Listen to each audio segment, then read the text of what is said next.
mazbērni dejo, un to jau Indra var apliecināt. Lūk, man jau te ir 2. paudze, ja? Un drīz būs kāda 3. paudze.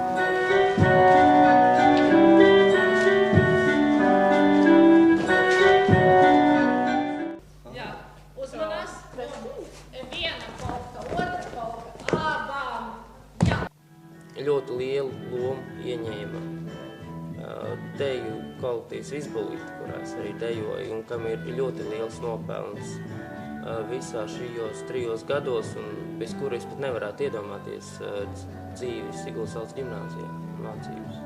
Lai kaut ko vispār cilvēkam varētu iemācīt, vispār, jebkurā lietā, ir jābūt darbam un kārtībai, kā jebkurā darbā.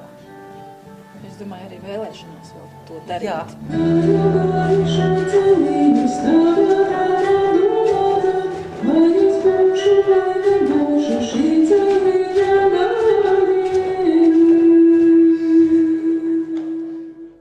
Manos skolas gados, 52. gadā, mani skolas biedri, tagad slaveni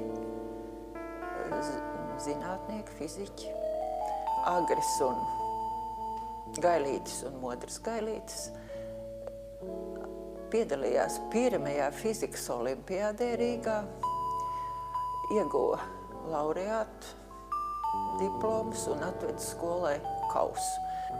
Un šodien es ļoti lepojos, ka šie mani skolas biedri ir daudz paveikuši fizikas zinātnes laukā, un Agris Gailītis, šodien Salaspils fizikas institūta direktors, 2000. gadā veica unikālu pasaulē pirmo eksperimentu, pierādot Zemes magnētiskā lauka eksistenci.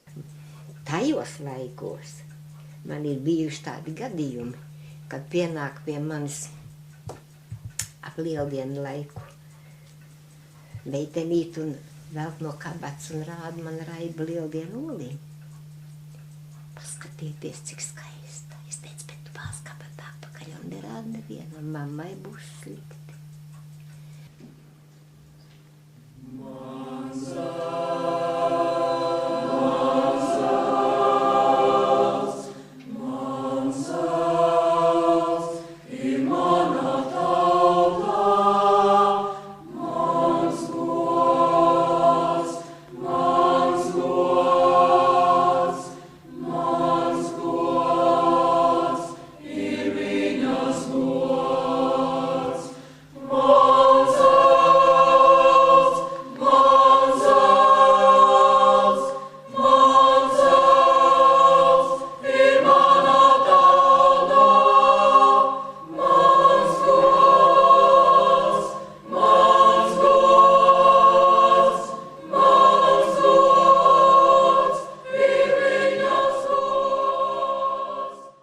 profesijā jāmācās visu mūžu.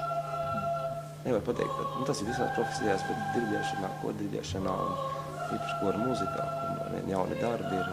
Tā ir pilnveidošanās katru reizi, katru mēģinājumu. Mēs vēlreiz sākam, ja? Labi, rūktā kronika arī vajadzīgi. Man jaunieši vienmēr patikuši viņu aizrautība, ja. Jaunieši ir tas, kas palīdz pašam justies, varbūt arī jaunākam, kad strādā ar viņiem, un tas ir, zināmā mērā, līdzi laikam.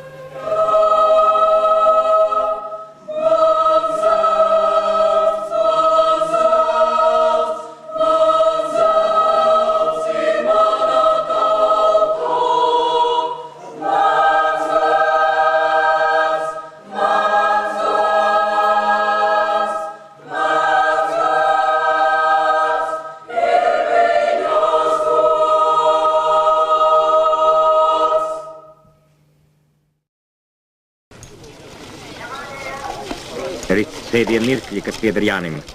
Nākamie jāatkaro laikam. Viss paša rokās. 5, 4, 3, 2, 1, marš!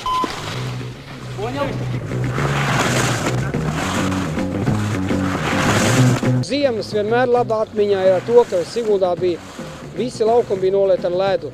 Stadionā bija skrejceļš, šeit notika dažādas ātrlidošanas sacensības, notika hokeja turnīri starp klasēm, arī nomājas lides. Tur bija apgaismojums un mūzika. Tiešām tur vienmēr kaut kas notika.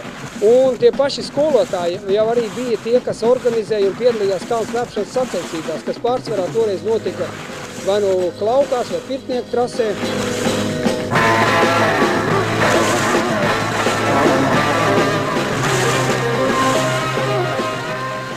Man palicis prātā tāds vēstures skolotājs Baronis, kas, protams, viņš nebija liecis no tramplīna, bet viņš tajā dienā jālc aizbrauc uz Rīgu pēc slēpēm, un mēs visu uz kalna gaidām, Barona nav.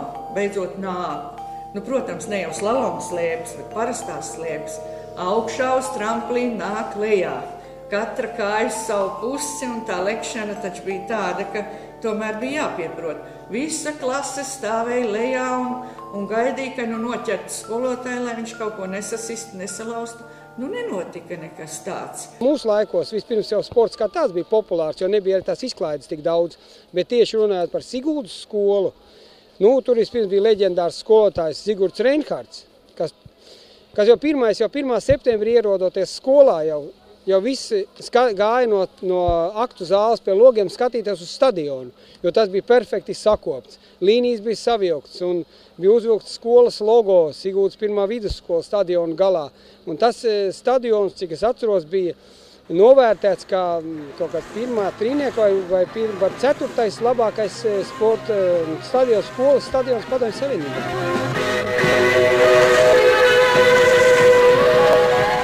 Spartakiādes pulksteņi apstādināti. Nezinu, grūti pat nosaukt, kurš siguldietis nav bijis kalnu slēpotājs.